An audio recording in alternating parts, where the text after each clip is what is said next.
आओ बहू, इस कलश को अपने दाएं पैर से गिराकर अपने कदम इस घर में रखो। तभी पीछे खड़ी शीलावती की दोनों बहुएं सुनैना का मजाक बनाते हुए बोलती हैं। क्या मां जी, आप हमारे इतने हैंडसम भैया के लिए ये जंगली ग्वार उठाकर ले आई है? आप मुझे बोलती हैं मैं आपको बहुत अच्छी अच्छी लड़कियों का रिश्ता लेकर देती। हाँ मां जी, आप हमारे लिए ग्वार जेठानी के लिए लेकर आ गई है। ये तो हमारे स्टैंडर्ड की ही नहीं है। इसके कपड़े तो देखो। अरे तुम दोनों चुप करो और अपनी जेठानी का स्वागत करो और जाओ अंदर इसके कमरे को अच्छे से सजा दो। मां जी, इस ग्वार के लिए क्या कमरा सजाना? इसके क्या पता कि कमरा क्या होता है। ये तो बचपन से ही उस जंगल में एक झोपड़ी बनाकर रहती थी। ये सब सुनकर सुहानी को बहुत अच्छा लगता है। अगर तुम दोनों की बकवास खत्म हो गई हो तो जाओ यहाँ से, और खबरदार, जो तुम दोनों ने मेरी सुहानी को कुछ भी कहा तो मुझसे बुरा कोई नहीं होगा। ये सुनकर दोनों मुंह बनाकर वहाँ से चली जाती है। कुछ ही देर में सुहानी का गृह प्रवेश होता है और शीलावती उसे समझते हुए बोलती है। सुहानी बेटा, अपनी दोनों छोटी देवरानी की बातों का बुरा मत मानना। वो तो बस ऐसे ही बोलती है, लेकिन दिल की बहुत अच्छी है। और हाँ, तुम अब जाओ ऊपर कमरे में आराम करो। शादी की रस्मों में थक गई होगी ना। और हाँ, कल सुबह तुम जल्दी उठ जाना, क्योंकि कल तुम्हारी चूल्हा छूने की रस्म है। जी माँ जी। शीलावती तालाब के किनारे अपने 3 बेटों के साथ एक पुश्तैनी महल में रहती थी।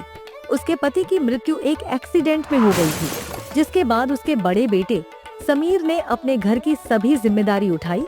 और उनके पिता का सपना था कि उनके बेटे शहर के बहुत बड़े यूनिवर्सिटी में पढ़े।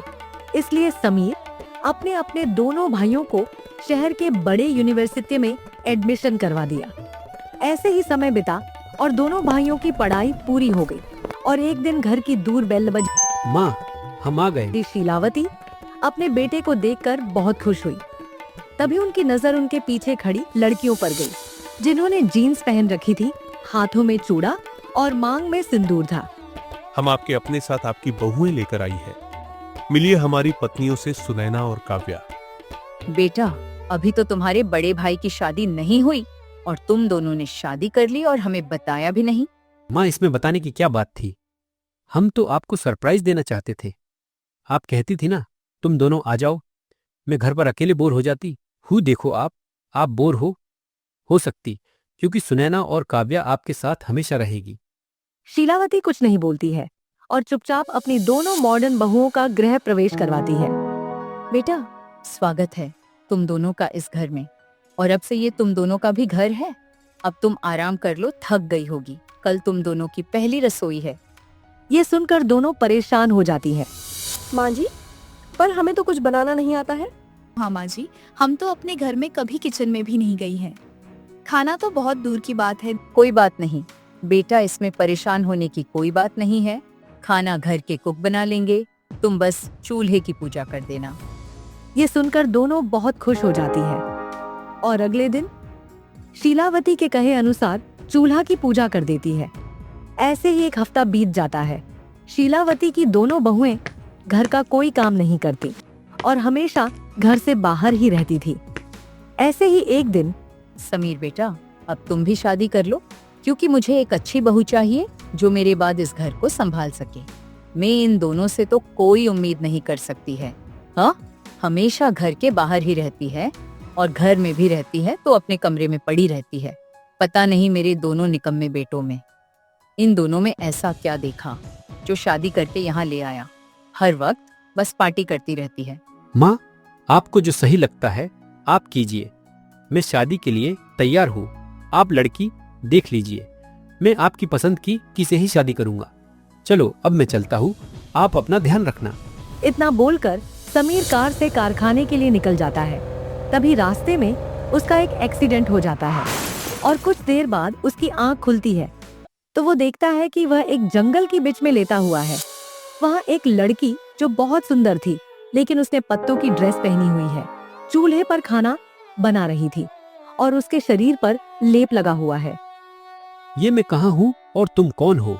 मेरा नाम सुहानी है और ये मेरा घर है। आपका एक्सीडेंट हो गया था तब मैं वहीं थी। मैंने देख आसपास लोग गुजर रहे हैं, लेकिन आपको कोई मदद नहीं कर रहा है, तो मैं आपको यहाँ ले आई। और बचपन में मेरे पापा ने मुझे जख्मों पर लेप बनाकर लगाना सिखाया था, इसीलिए मैंने आपके छोटों पर लेप लगा दिया है। आपको कुछ घंटों में आराम आ जाएगा।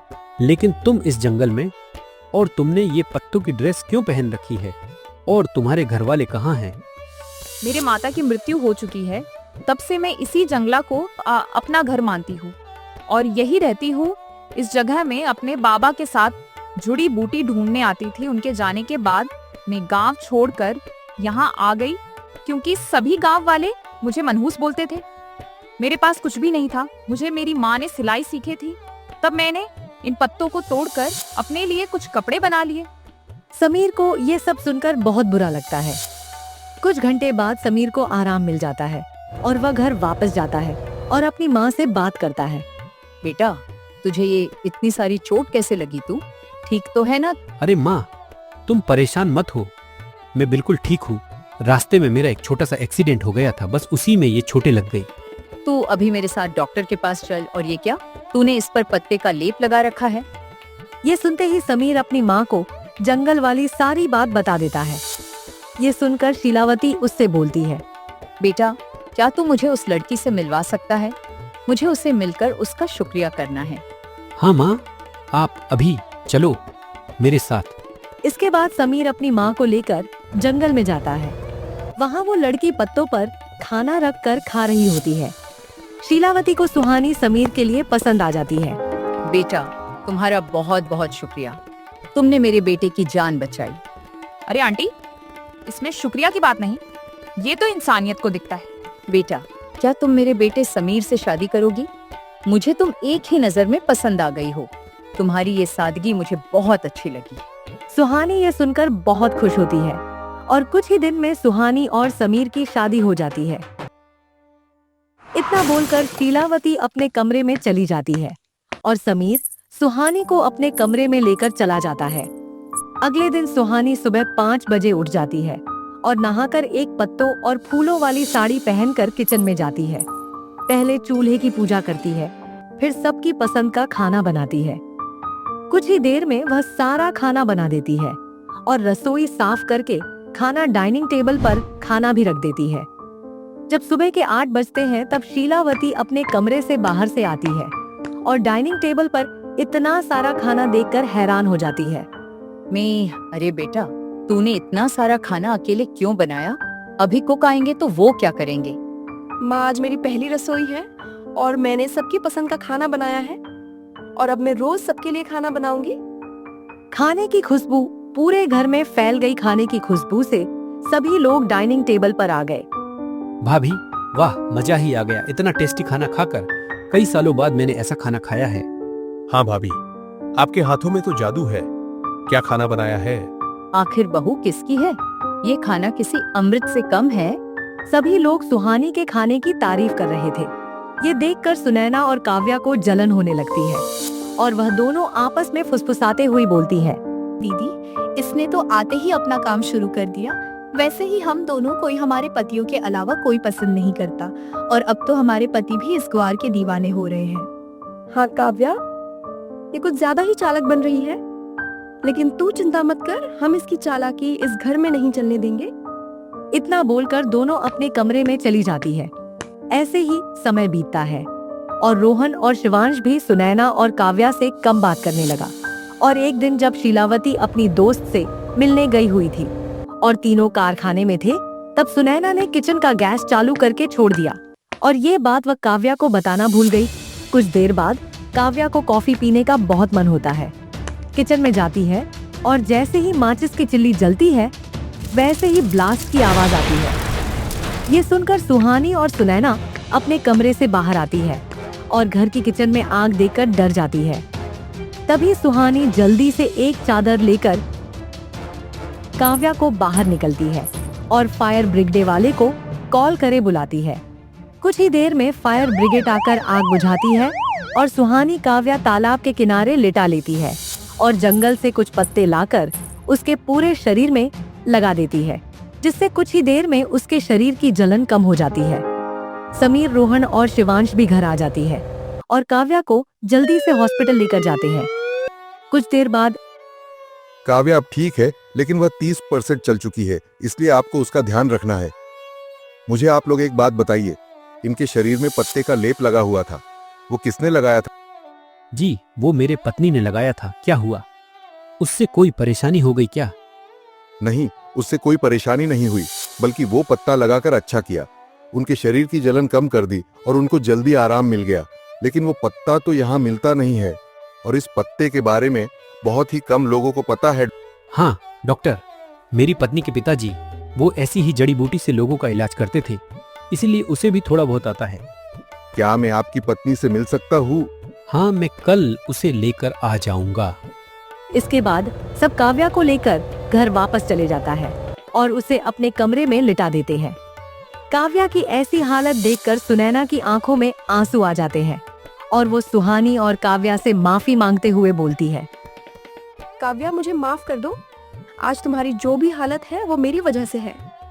मैंने ही चूल्हे की नोब खुली हुई छोड़ दी थी। ये सुनकर सब चौंक जाते हैं और शीलावती गुस्से से बोलती है। क्या कह रही है तू? तूने चूल्हे की नोब खुली क्यों छोड़ी? तेरा दिमाग तो खराब नहीं हो गया है? माँ जी, सुहानी और काव्या, तुम सब मुझे जो भी सजा देना चाहती हो मुझे दे सकती हो। ये सब मैंने अपनी जलन में आकर किया है। मुझे सुहानी भाभी से बहुत जलन होती थी।